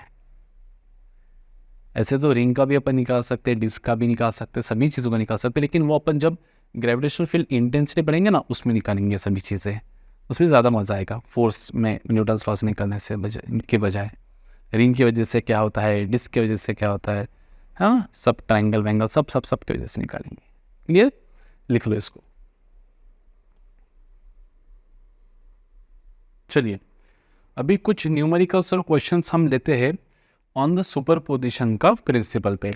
जैसे देखिए एक क्वेश्चन मैं यहाँ पे लिख देता हूँ बहुत बढ़िया सा, कि जैसे मान लो 4 यहाँ पे ऑब्जेक्ट्स, कितने ऑब्जेक्ट्स है यहाँ पे बेटा, टोटल 4 ऑब्जेक्ट्स है, और इन चारों ऑब्जेक्ट का फॉर एग्जांपल अपन ये स्क्वायर पे रखे, 4 स्क्वायर्स पे रखे गए हैं, और इन चारों ऑब्जेक्ट्स का मास अपन मान लेते हैं m है। कितना है m। ये मान लेते हो ऑब्जेक्ट ए, इसको मान लेते हो ऑब्जेक्ट बी, इसको मान लेते हो ऑब्जेक्ट सी, और इसको मान लेते हैं बेटा ऑब्जेक्ट डी, और ये है बेटा स्क्वायर जिसका साइड कितना है आपका ए। क्लियर है? आपको पूछा गया है find the net force acting on object at point B. At point B, point B पे जो ऑब्जेक्ट रखा है एम, उसके ऊपर नेट फोर्स कितना लग रहा है ये आपको पूछा गया। अब देखो ऐसा नहीं कि पॉइंट बी पे ये जो है सी, ये फोर्स लगा रहा है अपनी तरफ, डी लगा रहा है अपनी तरफ, और ए लगा रहा है अपनी तरफ, तो ए पे भी ये बी लगा रहा होगा इधर, डी पे भी बी लगा रहा होगा इधर, और सी पे भी बी लगा रहा होगा इधर नीचे के डायरेक्शन में। लेकिन हमारा जो कंसिडरेशन वाला मास है वो कौन है? ये वाला। तो हमको बस इससे लेना देना है कि भाई इसके ऊपर कौन कौन फोर्स लगा रहा है। तो देखो ए लगा रहा है बेटा इस दिशा में, है ना, तो यहाँ पे मैं डायग्राम बना देता हूँ, यहाँ पे इसके नीचे बना देता हूँ, यहाँ पे पॉइंट बी, पॉइंट बी पे एक फोर्स लग रहा है बेटा इधर, जो ए की वजह से लगा है, और कितना लग रहा है उसको लिख लेते हैं अपन, वो फोर्स है हमारा G m1 into M two upon R square, ना, G m1 into M two upon R कितना है बेटा ए स्क्वायर। वैसे सी बी पे कहाँ फोर्स लगाएगा? अपनी तरफ खींचेगा, तो ऊपर कितना फोर्स लगा रहा है? ये भी G m1 into M two upon R कितना है ए, तो उसका स्क्वायर खत्म। और डी जो है डी, वो कहाँ लगाएगा बेटा फोर्स? अपनी तरफ लगाएगा फोर्स, मतलब इस दिशा में लगाएगा फोर्स, और कितना फोर्स लगाएगा बेटा? G m1 into M two upon what is R, ये ए है, ये ए है, तो ये कितना हो जाएगा? √2a। तो यहाँ पे लिखेंगे अपन कितना बेटा? √2a का होल स्क्वायर। अब देखो यहाँ पे तीन फोर्सेस लग रहे हैं बेटा, 1, 2 और 3, और अगर आप गौर से देखो तो क्या मैं इस फोर्स को लिख सकता हूँ जी m square upon 2a square. तो अगर मैं बोल रहा हूँ कि ये फोर्स का मैग्नीट्यूड अपन पकड़ लेते हैं जी M square upon A square, तो ये भी कितना हो जाएगा बेटा? G M square upon A square, ये भी एफ हो जाएगा, और ये कितना हो जाएगा? ये हो जाएगा बेटा हमारा f/2, G M square upon A square is f/2, खत्म। और हमको ये भी पता है कि नेट फोर्स क्या रहेगा इस केस में? नेट फोर्स रहेगा हमारा इस केस में बेटा vector addition of all the forces, that is f1 bar plus f2 bar plus लिख देंगे बेटा यहाँ पे f3 बार। तो नेट फोर्स क्या रहेगा बेटा यहाँ पे? Net force is what is f1 bar? ये G M square upon A square J cap, plus ये कितना रहेगा बेटा? G M square by A square minus I cap. और ये तो देखो बेटा ये वाला, ये फोर्स कहाँ लग रहा है? इधर से भी 45, इधर से भी 45, तो इसको लिख सकते बेटा अपन G M square upon 2a square cos 45 J cap, है ना। तो यहाँ पे लिखेंगे प्लस क्या? G M square upon A square, G M square upon 2a square cos 45, इसका ये कंपाउंड हो जाएगा कॉस 45, मतलब 1/√2 जे कैप, और ये कंपाउंड हो जाएगा बेटा minus G M square upon 2a square sine 45, मतलब 1/√2 आई कैप माइनस में। तो यही भी फोर्स है, लेकिन देखो कितना कॉम्प्लिकेटेड लग रहा है, इतना करने की जरूरत ही नहीं है। आपको पता है कि ये भी एफ है, ये भी एफ है, तो इन दोनों का हमको इन दोनों का रिजल्टेंट निकालना है ना। तो इन दोनों का रिजल्टेंट कहाँ है बेटा? इस दिशा में आएगा, यहाँ से 45 डिग्री और यहाँ से भी 45 डिग्री। क्यों? क्योंकि फोर्सेस सेम है और एंगल 90 डिग्री है। तो अगर ये एफ है, ये भी एफ है, तो इधर फोर्स कितना आ जाएगा? नेट फोर्स, है ना। देखो ये भी एफ है और ये भी एफ है, तो इधर फोर्स कितना आ जाएगा बेटा? नेट फोर्स इन दोनों का ये आ जाएगा √2f, और पहले से इधर जो तीसरा फोर्स है वो कितना बेटा? f/2। तो इन दोनों का नेट हो गया ये, और ये तीसरा फोर्स, तो एफ नेट क्या हो जाएगा? ये प्लस ये बेटा। तो एफ नेट क्या लिख देंगे अपन यहाँ पे? F net is nothing but क्या बेटा? √2f plus f/2। So what will B F net? F common √2 plus 1/2, मतलब ये अपन यहाँ पे लिख सकते हैं बेटा कि एफ नेट का मैग्नीट्यूड क्या रहेगा बेटा? 2√2 प्लस 1/2 ऑफ एफ। मतलब ये लिख सकते हैं यहाँ पे कि नेट फोर्स जो लगेगा बेटा that is nothing but 2√2 plus 1/2 of क्या लिखेंगे बेटा? F G M square upon क्या लिख देंगे बेटा यहाँ पे? A square. This is the net force acting on the block. अगर आपको एक्सेलरेशन पूछ लिया तो क्या लिखेंगे? Force upon mass. तो बस इसको डिवाइड बाय क्या कर देना है m, तो बस एक m नहीं आ जाएगा यहाँ पे, तो एक्सेलरेशन क्या होगा बेटा उसका, एक्सेलरेशन हो जाएगा नेट फोर्स अपॉन क्या, मास, तो ये हो जाएगा 2√2 + 1/2 gm अपॉन ए स्क्वायर। खत्म। देखो किधर कॉम्प्लिकेटेड दिख रहा है ये, आप इसको सॉल्व भी करोगे ना तभी आंसर यही आएगा, है ना। So this is the scene. कुछ गलत तो नहीं है ना, नहीं बराबर है, क्लियर। थोड़ा दिमाग चलाकर काम करना पड़ेगा आपको। चलिए और एक सिस्टम ऑफ कॉन्फ़िगरेशन ले लेते हैं ताकि थोड़ा हाथ हमारा अच्छे से बैठ जाए इसके ऊपर। चल एक और यहाँ पे कॉन्फ़िगरेशन ले लेते हैं अपन, इक्विलेटरल ट्रायंगल का ले लेते हैं, ठीक है। मान लो ये इक्विलेटरल ट्रायंगल में यहाँ पे ले लेते, ठीक है। यहाँ पे एक मास m है, यहाँ पे एक मास m है, और यहाँ पे भी एक मास m है। 3 masses, equal masses, identical masses are kept on a 3 sides of a equilateral triangle। ये m बेटा, ये भी m, और ये भी क्या हो जाएगा m। इसको नाम दे देते a, इसको नाम दे देते b, इसको नाम दे देते c। सवाल वही है, और ये इक्विलेटरल ट्रायंगल है तो मान लेते हैं ऑफ साइड a। सवाल ये है कि find the net force acting on, net force acting on mass kept at a due to this 2 forces, है ना। अब ऐसा नहीं कि सिर्फ ए पे, ये देखो ये जो है बी वाला, ये ए पे इधर फोर्स लगेगा, इसको इधर अट्रैक्ट करेगा, और ए बी को उधर अट्रैक्ट करेगा, लेकिन हमारा कंसिडरेशन क्या है, मास ए, तो एम मास एट बी ए को इधर अट्रैक्ट करेगा और मास एट सी ए को इधर अट्रैक्ट करेगा, तो ये 2 फोर्स लगेंगे। ऐसे नहीं कि इस पे फोर्स लग रहे, इस पे भी ये 2 फोर्स लग रहे, इस पे भी 2 फोर्स लग रहे, लेकिन हमारा कंसिडरेशन कौन है बेटा, ए। अब देखो ध्यान दो, जो ए मास है इसके ऊपर एक फोर्स लग रहा है बेटा इधर, और कितना लग रहा है ये जी m1 इंटू m2, तब mm अपॉन क्या लिख देंगे बेटा, यहाँ पे डिस्टेंस क्या है a स्क्वेयर। एक फोर्स लग रहा है बेटा इधर, कितना लग रहा है ये g m square upon a square, तो ये भी f है और ये भी f है, और ये दोनों फोर्स के बीच का एंगल कितना है बेटा 60 डिग्री। तो क्या हो जाएगा f नेट, देखो ये केस में f net will be under root of a square, f इसको f1 मान लेते, इसको f2 मान लेते, लेकिन दोनों सेम ही तो है, तो a square plus B square plus 2ab cos of theta. तो क्या लिखेंगे बेटा यहाँ पे एफ नेट हो जाएगा under root of a square plus B square plus 2ab cos of 60। What is cos 60, 1/2। तो ये लिखेंगे यहाँ पे बेटा F square plus F square plus 2f square cos 60 कितना बेटा 1/2 से 1/2 cancel. So what will be, इसके नीचे स्पेस है क्या, कैमरा में दिख रहा है क्या, स्पेस नहीं दिख रहा है, मत लिखो फालतू फिर, ठीक है।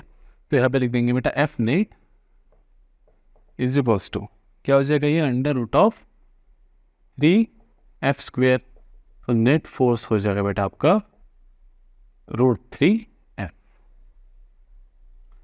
तो what is net force, √3, what is f, g m square upon a square, G m square upon a square, ये आंसर है। डायरेक्शन क्या रहेगा बेटा, ये वाला इधर से 30 डिग्री और इधर से भी 30 डिग्री, ये तो आपको इतना वेक्टर से समझ में आ जाता है ना, वर्टिकली डाउनवर्ड डायरेक्शन। तो इस प्रकार से चलिए और एक क्वेश्चन आपको देता हूँ, ऐसे ही थोड़ा ट्राई करके देखो आप। जैसे मान लो कि आपको एक मैंने यहाँ पे दे दिया हेक्सागोन,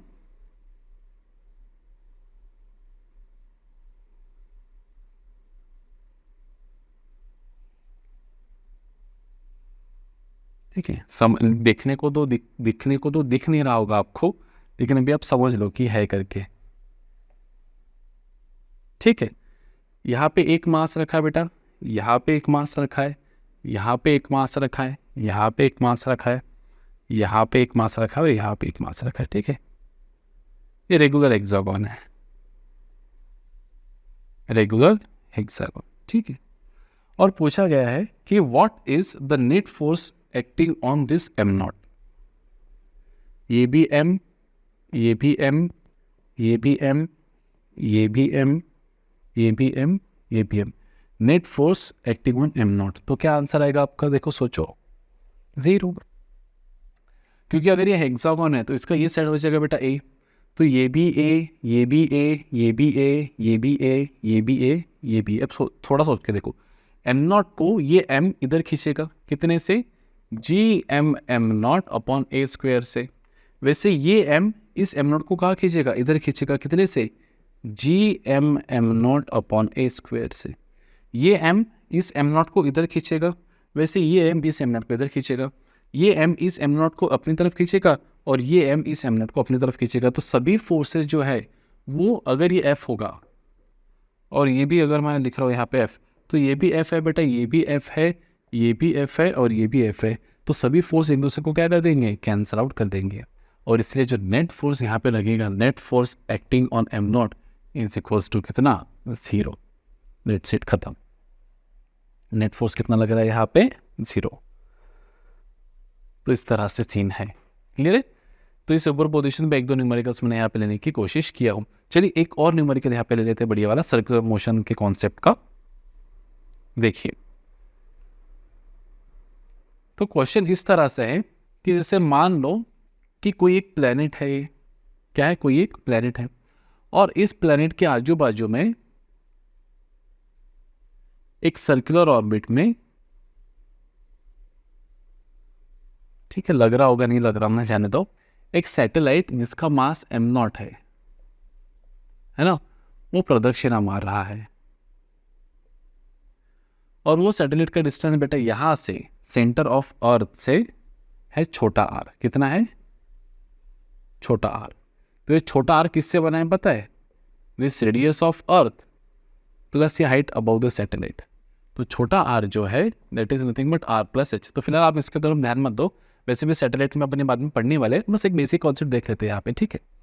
अब मुझे बताइए, क्या ये सैटेलाइट सर्कुलर मोशन परफॉर्म कर रहा है, तो हाँ सर। अगर सैटेलाइट सर्कुलर मोशन परफॉर्म कर रहा है तो कुछ वेलोसिटी से कर रहा होगा, जैसे ऐसा ऐसा सर्कुलर मोशन परफॉर्म कर रहा है तो यहाँ पे इसकी कुछ लीनियर वेलोसिटी रहेंगी भी। आप बोलोगे हाँ सर, तो कैसे निकालेंगे sir, with what linear velocity is that satellite performing circular motion. तो कॉन्सेप्ट ये है कि the necessary centripetal force, the necessary centripetal force for the circular motion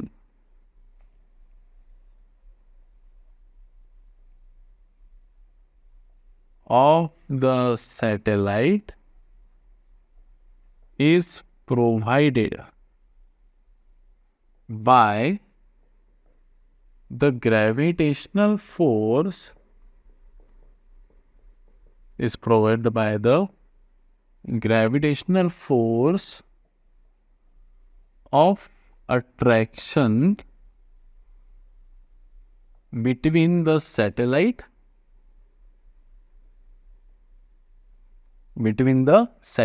and Earth,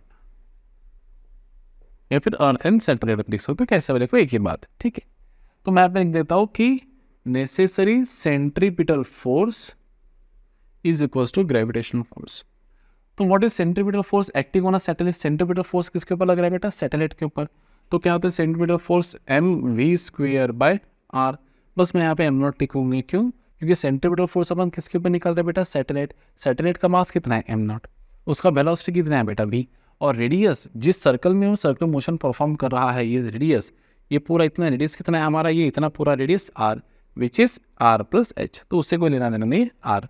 and what is gravitational force of attraction between satellite and mass radius and earth of mass m कितना है बेटा, it is g m0 upon, क्या लिख देंगे बेटा यहाँ पे अपन, r², खत्म। तो m0 से m0 कैंसिल। यहाँ से एक इंपॉर्टेंट चीज़ हमको समझ में आती है, क्या, it does not depends upon the mass of satellite. Velocity कितना भी ऑब्जेक्ट का रहो, वेलोसिटी वही रहेगी। क्या रहेगा देखो आगे, एक आर से एक आर कैंसिल, तो क्या मिल रहा है, v² is equals to gm/r। So what will be velocity, it is under root of gm/r।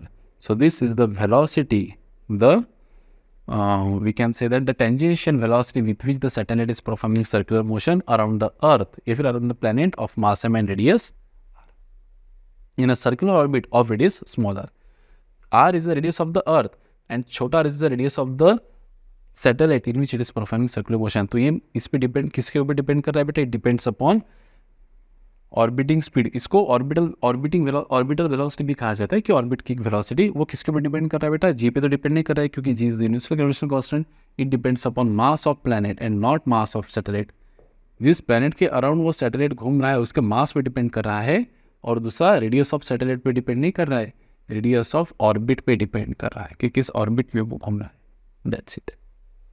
जब हम सैटेलाइट पढ़ेंगे तब ये कॉन्सेप्ट तो इंट्रोड्यूस हो ही जाएगा, लेकिन बस मैंने एक सर्कुलर मोशन के साथ अलाइन एक कॉन्सेप्ट था तो मैं बोला थोड़ा आपको इंट्रोड्यूस करवा दूँ। क्लियर है? तो ये वीडियो अभी यहाँ पे अपन रुक जाते हैं। इस वीडियो में हमने क्या देखा कि what is Newton's law of gravitation, उसके कुछ न्यूटन्स लॉ ऑफ ग्रेविटेशन, जो फोर्स ऑफ ग्रेविटेशन है बेटा उसके अंतर्गत जो फोर्स होता है उसके कैरेक्टरिस्टिक्स हमने देखे, 7, 8, 10 कैरेक्टरिस्टिक हमने उसके देखे, 10, 12 कैरेक्टरिस्टिक, 10, 11 कैरेक्टरिस्टिक देखे आई गेस। उसके बाद हमने देखा how to calculate the gravitational force of attraction, और superposition theorem of gravitational force भी हमने यहाँ पे देखने की कोशिश की, और एक छोटा सा सर्कुलर मोशन वाला कॉन्सेप्ट। ठीक है, तो अगले इसमें अपन देखेंगे व्हाट इज ग्रेविटी। तब तक आप पढ़ते रहिए, नोट्स निकालते रहिए, और स्लो क्यों ना हो लेकिन अपने लक्ष्य की ओर हमेशा आगे बढ़ते रहिए, क्योंकि स्लो करके ही एक बड़े मुकाम पर हम पहुंचते हैं। छोटी छोटी सीढ़ियाँ ही हमेशा बड़े मुकाम तक जाने के लिए काफ़ी होती हैं। तो इस बात को पॉजिटिवली लेकर आप हमेशा आगे बढ़ते रहिए और मेहनत करते रहिए। मिलते हैं अगले इसमें ग्रेविटी में, तब तक के लिए बाय।